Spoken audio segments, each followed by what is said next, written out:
Hey everybody, welcome to the podcast, the Project Investigation Collaboration, brought to you by the Veritas Project. And as always, we are here with our gracious host and founder of the Veritas Project, the walking Wikipedia, the weird, the strange, the unexplained, Robert Wikibob Curtis. Hello. And I'm lead investigator, Investigator Todd Boyer, and welcome to the podcast, everybody. Yeah, welcome aboard. So, what's going on in local news? In the local news, we had our comet video from a couple weeks ago blow up for us anyway. Yeah. So I thought we got a bunch of comments about it because that video we played really straight. Right. You know, fact-based, you know, not selling panic. We're not trying to scare everybody. So we got a lot of comments of people wanting they want the conspiracy. They want the conspiracy. So I thought, well, since we did the one video where we stayed completely away from the conspiracies, then we'll do this week's podcast where we'll lean into the conspiracies. Right. So that we can have both sides. So if somebody comes in here like, you guys are dumb, he's like, watch the other one. Yeah. You know, we were... Yeah, we really get into it. We're gonna get deep dive into it this week. Like somebody said that, like, there's no proof of this. So I posted, like, literally a paragraph of references from our video. Like NASA, the ESA, the Sphere X Lab, like literally every scientist that studies space, we had some excerpt from, and even Neil deGrasse Tyson, whose video that we took a lot of influence from, that we quoted him too. Right. So like, yeah, you shared that video. Yeah, I shared it with everybody so they could see it before we made our video. So. We had all of the references. We went to NASA. We went to the ESA. We didn't use just NASA because how much you could trust the government. But we used the Canadian Space Administration. We used everybody. Yeah, everybody from all over the place. Yeah. So. And they all said pretty much the same thing. So this week we're going to do the opposite side of that. Yeah, we're going to go deep into the conspiracy side. So I finally finished my last book. Nice. So it's my last book for the moment. I sent it in and requested cover art because I've been framing and hanging the cover art of every book that I finished. He said the cover art isn't even made yet. So that's why he gave me so long to do it, because they're not ready to release the actual book itself. Nice. So hopefully we'll get some more. And I'm going to take a drink of some Dubby because we have a partnership with Dubby. Yeah. And I am drinking the Japanese soda, and I like it. That's one of my favorite ones. I think the blue solar leveling blue raspberry is my favorite, but the Japanese soda is like right there. Like it's not even one notch below. It's if I were to describe it, it's citrusy and melony. Yeah. Tastes like honeydew and a little citrus. Yeah. If I had to describe it. It's like It's good. It's refreshing. It's very refreshing. Ramune Japananize soda that has the little glass marble in it. Yep, that's what it tastes like. Yeah, that's what it tastes like. It's really good. It's good stuff. So don't forget, our partnership. If you want to pick up some Dubby, energy drink, rehydration drink, use the word whole truth as one word, and Bob will put that right here. And you get 10% off. 10% off your order, man. How about good that? Stuff. It's $30 for one of the things. Yeah. Ish, but it's also 30 scoops, 30 servings. So it's cheaper than any other energy drink on the market. Yeah, it's less than $1 per thing, and it's a little bitty scoop. Tiny little. That was one thing that Rob and I were talking about, and we said the only bad thing is that scoop needs a longer handle. Yeah. The handle on that scoop is teeny. And the scoop itself is teeny. Yeah. But it's got a lot of flavor. Cool. And I just think they need to make that handle, that scoop, about twice the length. I think they need to make the tub smaller. I said that too. Because there's a big gap in the tub, the way that they package it. There's no need to waste that much plastic. Yeah. It comes in a big tub, and then there's only like a third of it is full up, or maybe half is full up. But it's good stuff. I just think they could make some improvements. Yeah. So, but that's you don't know. They might have bought a whole ton of those tubs, and they're the wrong size. That's possible. That's just how it works, I guess. That's how it works. But so there you go. Good stuff, though. Good, I'll tell you that. Stubby stuff. So let's go ahead and unless you got anything else in local news. So we're going to go to Ren Fair next weekend. So when we do Yeah. a podcast next weekend, we're going to be exhausted. Put out some shorts. Yep, we'll definitely do some video from Ren Fair for Eagles. So put out some Ren Fair shorts. It'll be fun. So let's take that deep dive into the conspiracy side Yeah. of 3I-ATLAS. And remember, the 3I-ATLAS stands for, this is the third interstellar comet, and it was discovered by the Atlas station. Right. So that's how the naming of these comets works, is the number, then the I is that it's interstellar, and then the station that discovered it. That's how they name them. So now the alien probe and spacecraft theory. People point to the object's interstellar origin. Something from another star justifies thinking it could be engineered. The fact that it has a green glow is framed as an unusual emission that looks intentional, like a powered vessel putting out light. Right. That's one of the big ones they said recently. Right. They said that it changed from blue to green recently, which means it's off-gassing cyanide now. So observers cite that they odd or rapid change in brightness as potential signs of active systems, not passive ice, which goes with the change of color. Right. So vocal subset references, prominent scientists entertaining non-natural explanations, which lends intellectual cover. Basically, there's some scientists out there that are like, out there, this is an alien craft. Oh, yeah. So, and Avi Loeb has been saying that since it first showed up. Right. He's been like, oh, this is an alien spacecraft. He's leaning into it really hard. So, yeah, good for him. You get the clicks, right? I'm going to do something here. So the lack of immediate high-resolution imagery, small and distant, creates a vacuum that speculation fills with design details. Yeah. So the fact that this thing, they actually picked this thing up so far out, and that was something that we discussed last week, Right. is why they're having a problem determining its actual size, because they went everything from like 300 meters to 3 miles across. So the fact that it's still so far out and it's at high velocity, they're having trouble getting its size. So that kind of lays into it too, is this could be an alien spacecraft. Yeah. And one of the spectrographs recently that they took of it said that it's nearly the size of Jupiter. And we're like, no, you can't say that to dummies, because no, what they're saying is from the edge of the corona to the other edge of the corona, right? That it is the size of Jupiter. But TikTok people don't hear that.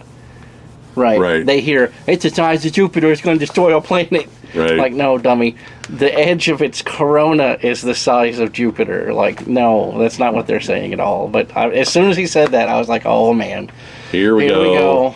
It's only a couple minutes until these wackadoodles start making all these assumptions. It's nearly the size of a planet. Like, no, it's not the size of a planet. The ice flaking off of it is the size of a planet.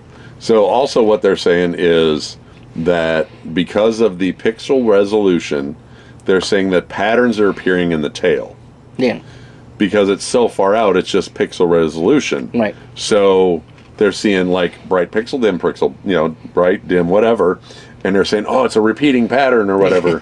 But it's the fact that it's so far away that we can't get a good picture of it yet. Yeah. So that's another one they make, they say that it's an alien spacecraft. So also leaked or claimed insider posts and ambiguous telescopic frames are circulated as someone saw it up close. How the hell can you see it up close? Yeah. Excuse me for being blunt, but I mean, right. And you can't even not gonna be able to see this with the naked eye. Somebody posted on one of the TikTok threads. Well, I had heard. I have insider information that when the comet went past Voyager, it snapped close resolution pictures of it. And I'm like, bro, I don't know if you know how maps work, but Voyager is the entire length of our solar system in the other direction. Like Voyager is not anywhere near this thing. In the 70s, you idiot. It's not.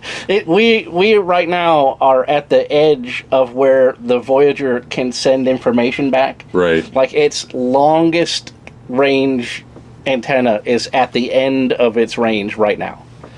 So I'm fairly certain that it did not send you high-res pictures. Right, and Voyager didn't have high-res cameras. Right. From its 1/1,000,000th of a megapixel camera. Right. You're like, shut up, dude. Do you hear yourself talk when you say these crazy things? So government agency cover-up of a threat, which Right. we've always said that, yeah, if there was ever anything that was going to happen, the government would cover it up because they would want life to go on as Until the normal last up second. until the last second. So, Yeah. like, you see these movies where, like, let them go home and be with their family and blah, blah, blah. They wouldn't do that. Never. They would Never. not. They would not do that because in the ensuing chaos, the people that are trying to get safe would have more trouble trying to get Right, safe. trying to get to their bunker. Right? So that Yeah. would never happen. No, if never. something was going to... They would never tell you. They would never tell us if the Earth was going to end. Once So- their giant vault door finally clicked Closed, shut on its yeah. last resolution, they'd be like, oh, and by the way, y'all idiots got about 2 minutes left to live. Peace out, suckers. So they're saying due to the timing of the perihelion is going to be behind the sun. It's a Right. perfect cover, out of sight, out of public scrutiny. Yeah. So the perihelion, what the perihelion is, it's its closest point to the sun. Right. And we discussed last week, and Bob got into detail, is it's going to buzz by Mars, but when it's closer to us, it's actually going to be on the far side of the sun. Right. So we're not even going to be able to Yeah, see so we it. won't even be able to see it until it's back on Until its way it's out. all way on its way out due to the brightness of the Right, sun. because it'll be hiding like you know how like kids play that game around the table, where you're running around. Yep. It'll do that with us because as soon as it comes in, then we're going behind the sun, Right. and then as we go around the sun, then it'll go out. It'll catch a little bit So of then we'll- curve yeah, as we'll- it comes around the sun. And, We'll constantly be hidden behind Yep. the sun. The only issue I can see, and I haven't heard anyone talk about this yet, is because part of its way out of our universe is through our orbit.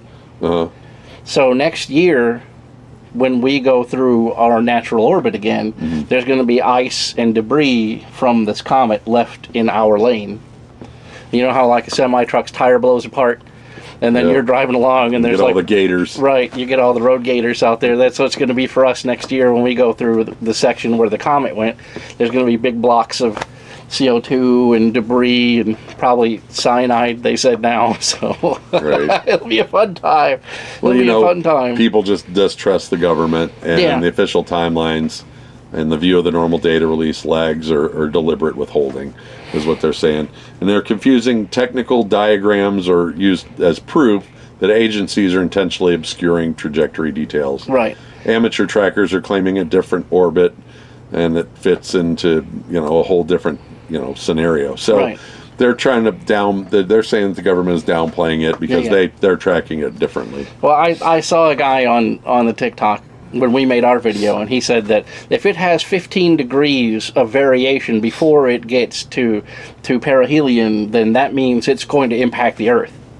And I'm like, you didn't just hear them say that it has 26 degrees, right? So and it at 26 degrees, it isn't hitting the Earth. So if you're ginning up all of your clickbait followers to say 15% is the death range, then 26 is the variable, Right. right? And that's still acres into the safe range. You know what I mean? So it's like, well, it could impact their, like, did you not just hear yourself say that it's going to be on the other side of the sun from us? Right. Like, it's on the other side of the sun. Like, we don't have to worry about it hitting us with the modern model, the model right now, unless it changes again. Like, Right. Well, they're and saying that's part of the cover-up is Right. that they keep changing numbers and changing things.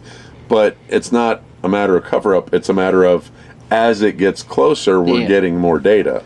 Right. So, And the but thing people are is saying going that's so the conspiracy. fast, and it's so far away that it's hard to get a good read on it because, like, you can't. It's not like a kid's telescope, that's like, 2 feet. Right. These telescopes are like the size of a building. Bigger than a building a lot of they're times. enormous things, and it takes a lot to move them, even an inch. Yeah. To track something like that, so it by the time they get to where they think it's going to be and then line everything up, you only have a couple seconds of frames before it's all the way out of the frame already. This thing's so- falling. Yeah, it's moving. What do you say, was like that? 13 thousand, I don't something remember. like that. Yeah. Units, what do they call it? Astronomical units. Yeah, we got all the good details last week. I Yeah, don't remember all what the they were. science is in the other video. This is all like 2 weeks ago. This is all the whatever. fun stuff. So So some people are calling this the prophecy of the harbinger of doom. yeah, So they're saying the green color now, which Bob just said it switched just to green. did that like a couple days ago. They're saying, oh, it's green because of plague or Right. corruption. Yeah. And people map the comet's timeline onto the prophecy calendars and selectively pick matching dates and events. So, I mean, we've been going through all this prophecy of doom timeline stuff for years. I mean, we were supposed to end this forever ago. And here's the thing, guys. Like, the older calendars that, like, perceive... what's the one that the real old Mayan one? The Mayan calendar, yeah. thank you. So, the Mayan calendar is so far off from what we have now because of the Gregorian calendar... Right. It changed everything. And messed everything up. So Right. we're not even sure that we're in the right year that we're in because at one point the calendar, they think they might have moved it 1,000 years to coincide with things that were going on in medieval times. Right. That's the 1,000-year leap is a theory. Like that, because what happened was we as humans used to use a natural calendar, and April 1st was New Year's, and it went around, 13 months, and then exactly everything was perfect in that system. But 2 Roman emperors were like, I'm more important than your calendar, Earth, and science, so we're gonna change it to 12. And then name the month of August after me. Well, and then if you look,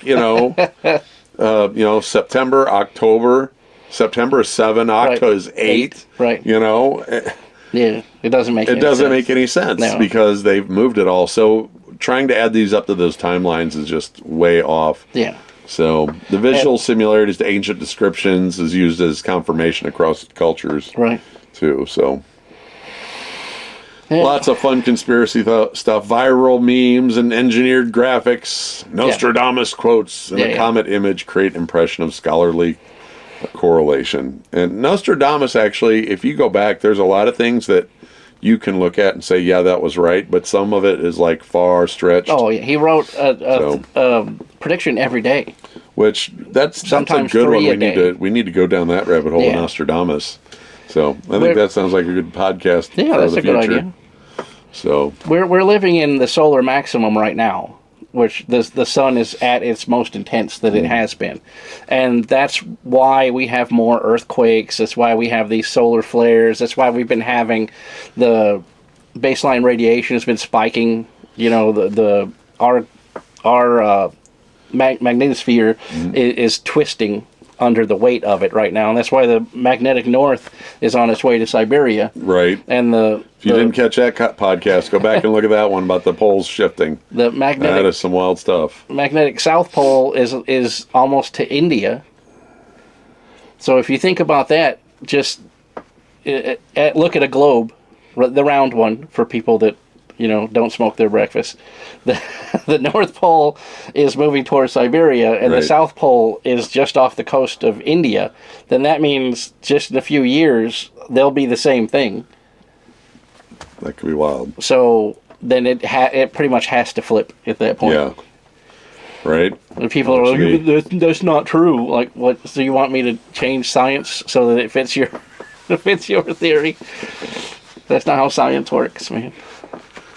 So is this an interstellar ark or a seed ship? Good ones. Yeah. These are my favorite ones. So Panspermia is already scientifically plausible idea. Conspiracists repurpose it into intentional seeding by aliens. Right. So DNA coming off of comets and things like that, that is the thing. That is a thing, and that's what they believe how we actually came about. Right. So, and the comet's odd chemistry and CO2 dominance are reframed as protective medium for microbes. Right. The green glow is cast as a biological fluorescence or living organisms reacting to the sunlight. So that one I hadn't heard yet, the I hadn't heard that bioluminescence. So, well, on the spectrograph, it looks green because of the cyanide gas that's giving Right. off. So, then the fringe research claimed lab leaks of microbiological data. Once again, it's so far away, they can't get anything from it. So, I mean... Right. Yeah, I don't buy that for a second. The notion of purposefully seeding fits nicely with the narrative about panspermia being a cosmic survival strategy of advanced species, which does make sense. I mean, if you're gonna, you know, I mean, that is one that could, you know, possibly be something in the future that we come across or whatever. I mean, and like we said, you know, that's one of the beliefs of how we got here. Yeah. Is, you know. Well, if you think about the theory, let's say like we wanted to travel to Bootes or Zeta Reticuli or something like that, they would take us generations at light speed to get there. You could send something this fast ahead to impact that planet and then set up microbes and things that you need to exist, kind of terraforming that planet ahead of time, right? So that's what that theory is kind of saying. Like this could be like a seed vault. Which I've seen that theory for us, that we are the ones terraforming the planet for somebody else. So I've seen that. that's a wild conspiracy. Right. I had something else and I totally ADHD'd it right out of my head. Switched to tracks. So they're also saying it could be an artificial communication beacon. Right. Repeated rhythmic increases or fluctuations in the comet's activity are read as pulses or signals rather than its outgassing. Stochastic outgassing, yeah. Basically, what they're saying is that it's like a geyser. Yeah. So, like as it turns, certain sides of it heat up, and then it like pops gas out of little fissures in it in a pattern, basically. Yeah. And they claim that radio telescopes receive unexplained noises when pointed near the object or circulated without technical context. That's made out of nickel. Right. So obviously it's going to be bouncing radio signals from everywhere. So online audio spectrograms, which are often misread, are presented as showing structured patterns resembling Morse-like code. Right. That's what we were talking about, the dithering in the tail, how the shape of the tail it's so far away, and they upscale it using like AI and other programs, so it makes like patterns that aren't there. Yeah. So then people are like, look at that, it looks like the Matrix. You know, like, shh, bro, no. It don't look like the Matrix. So, yeah, the idea of the passive time capsule beacon is appealing. Yeah. Because it requires simple, testable mechanism, which we actually have that out there. Right. We sent out a time capsule, basically, with very base information about us. Yeah. And that's another rabbit hole we could go down. The golden record on the Voyager. Well, that's another, because they sent out a burst, and we got another burst back. Right. In the same, like, reference, and they covered it up. Yeah. So that's another rabbit hole that we can go down another podcast. Wow signal, they call it. Yeah. Oh, engineered to avoid or protect Earth. The fact that the comet's close approach misses Earth is reframed as deliberate, steering it away. Right.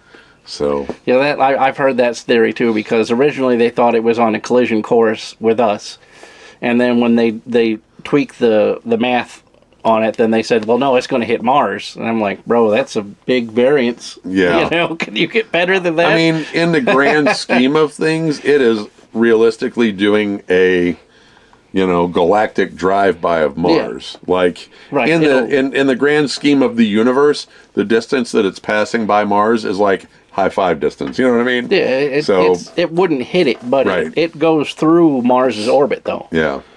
So it like Mars isn't there when it goes through, but like Mars is out here, but it goes through Mars's orbit. Yep. And it'll be gone by the time Mars gets to the other end where it went. But that's fascinating that, a couple of months one way or the other, it could have smashed into Mars. Right. And they're saying that, obviously that it's missing Earth is an engineered, right, that it's steered that way. That it's steered that way. Yeah. Whoever launched it would have ethics and would try to avoid us because of. Well, that's what the Avi Loeb's thing is that like the way that it's outgassing, because it's a steering mechanism. Yeah, it's a steering basically. thrusters. So it rolls, and as it rolls, then it blows off in that direction, then steers it, and then blows off this way and steers it. So that's what they're saying. And I don't know how I feel about that. Planet X. Long-standing Planet X believers see an unusual solar system object as possible camouflage for a hidden massive body. Right. 3I-ATLAS odd orbit and timing are blended into the existing Nibiru timelines as convenient evidence. Yeah, this one we hear about all the time. It's the Planet X, Nibiru, the what is that? The Akhenaten, what are they called? It's on the tip of my brain, dude. You said called? Akhenaten, and I thought Illuminati, but it's... Yeah, I know, I got it. It's somebody's gonna in the comments right now. I know on the actual video. The tall people from Planet X called. So. Oh, I can't think. My brain's not firing. So controlled leaks and alleged whistleblowers claim suppressed telescope images are reused as corroboration. Yeah. So, and the comet's interstellar label is dismissed as a misdirection, and skeptics assert naming conventions are part of the cover. So, is this something from Planet X? Yeah. So, or could this be a weaponized comet, alien or human tech? Yeah. Now, historical militarization fears are projected upwards. Cade scratching. If you guys hear that thumping on the video, that is Cade upstairs scratching and hitting the floor. Yeah. So is this an alien weapon? You know, that's one of the conspiracies.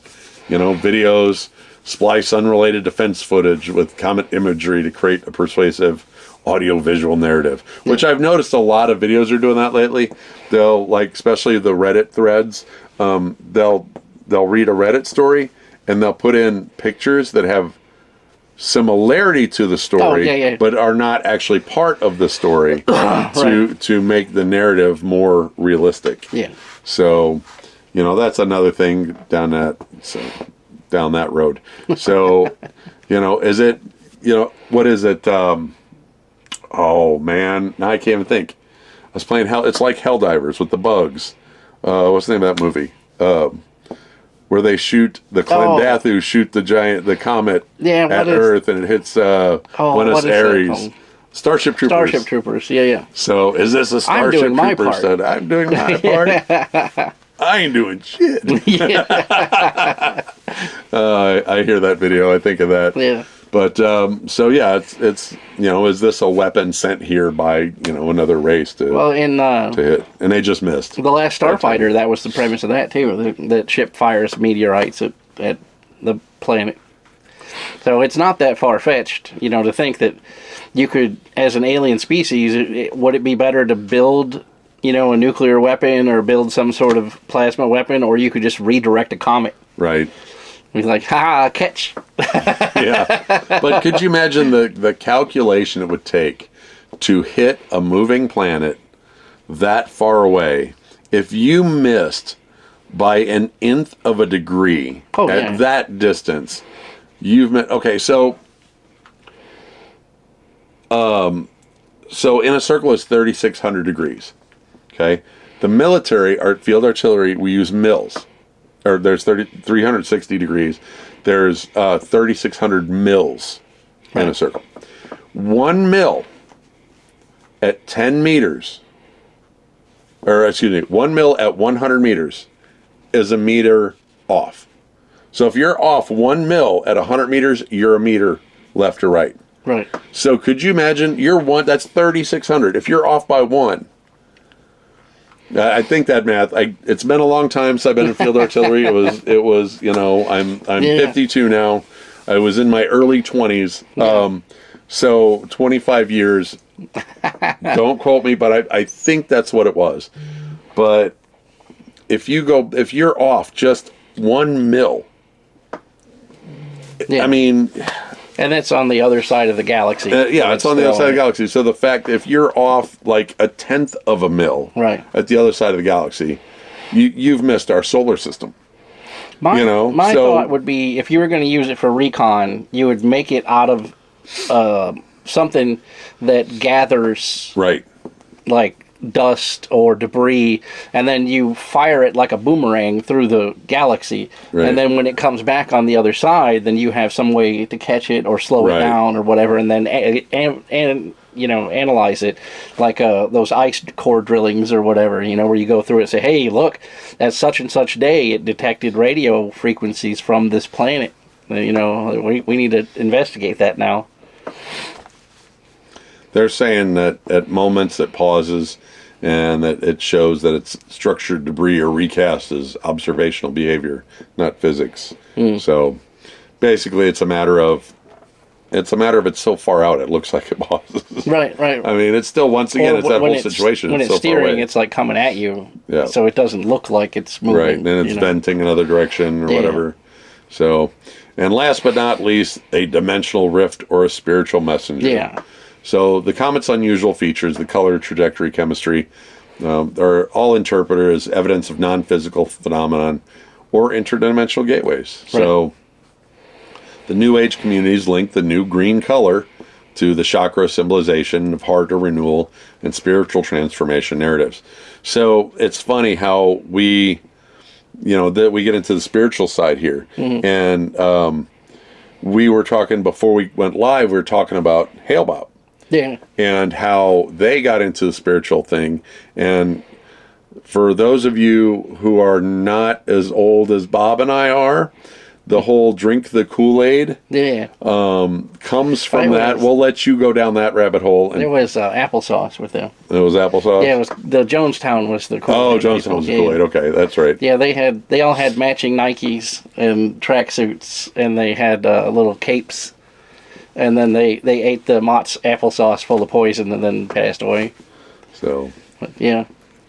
So the whole drink the Kool-Aid comes kind of from the same whole cult thing. Yeah, it's from that idea. But they thought it as a spiritual thing. And I'll tell you what, that was while I was on active duty, and I had double coolness go on with Hale-Bopp. So I was at Fort Irwin, California, which is the National Desert Warfare Training Center, and I was in the middle of the desert. And you want to talk about the only light in the desert is literally the glow on the horizon from the base. Right. You are literally almost in Death Valley.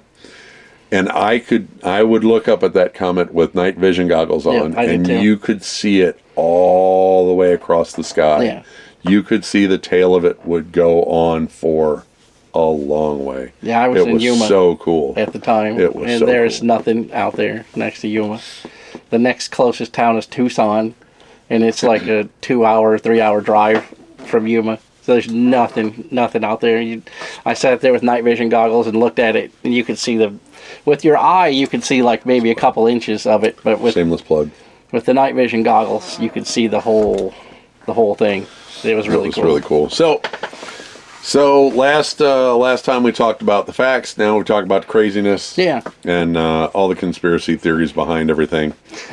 So because after we edit it and like we're watching it, we're like, dang, we really didn't even get into the conspiracy of it. No. We just kind of debunked all the conspiracy of it rather than talk about it. There was so much data. Conspiracy theories going on too at that time that we didn't want to throw some more gas on the fire. You know, we wanted to be like the people giving you sane things, like my personal conspiracy theory that I would love to see, or that I am holding out hope for, is that this is a derelict spaceship. That would be wild. And like the aliens that were piloting it have passed away or froze, and their whatever thing froze and it failed, and there's no one alive on the ship.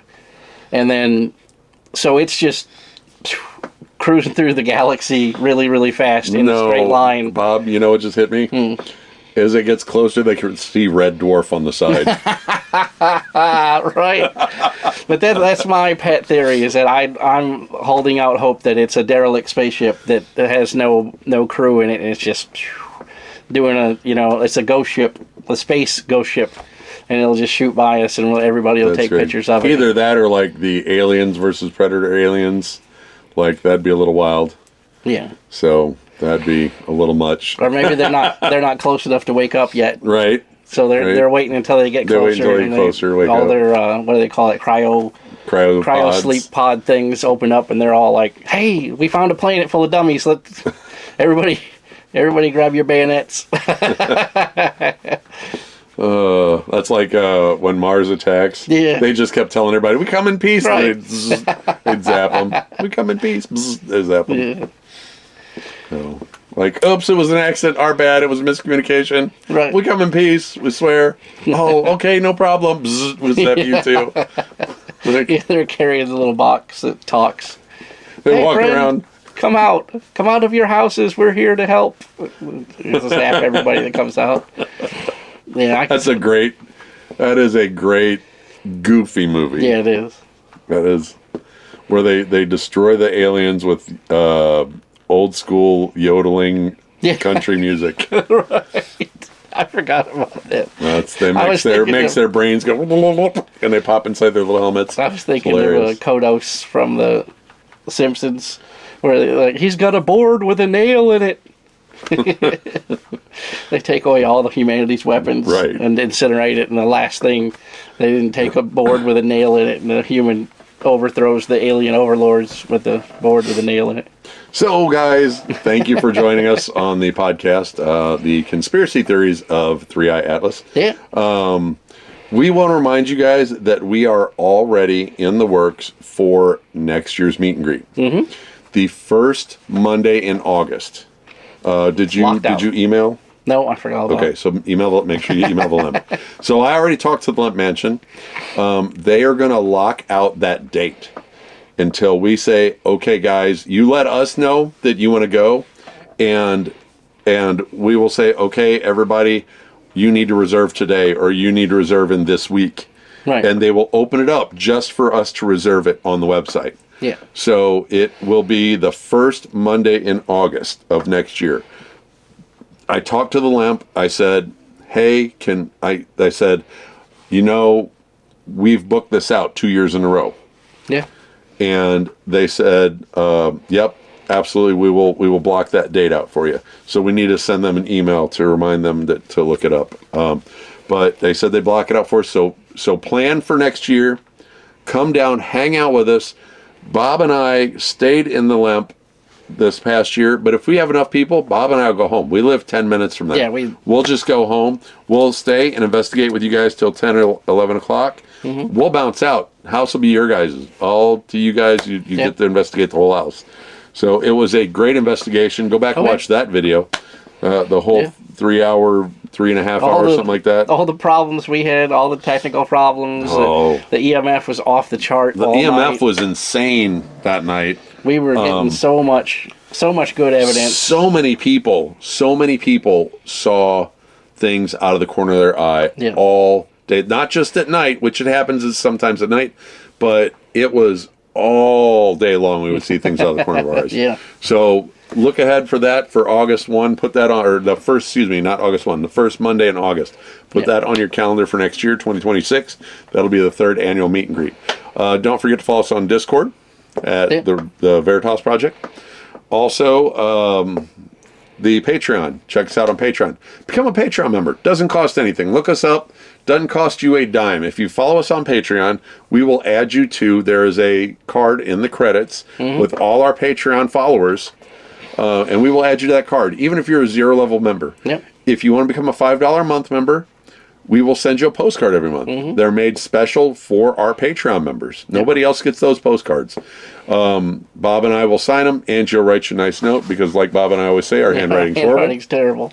So, and then that's something to hang on to. Maybe someday we'll be famous and you'll be like, look, I followed these guys from way back, So, who knows? We hit that silver play button, Right. You'd be like, look, I got this from with the first couple of years they were starting a channel. So that's out there too. Don't forget Printify. If you want some merch, go out there and represent.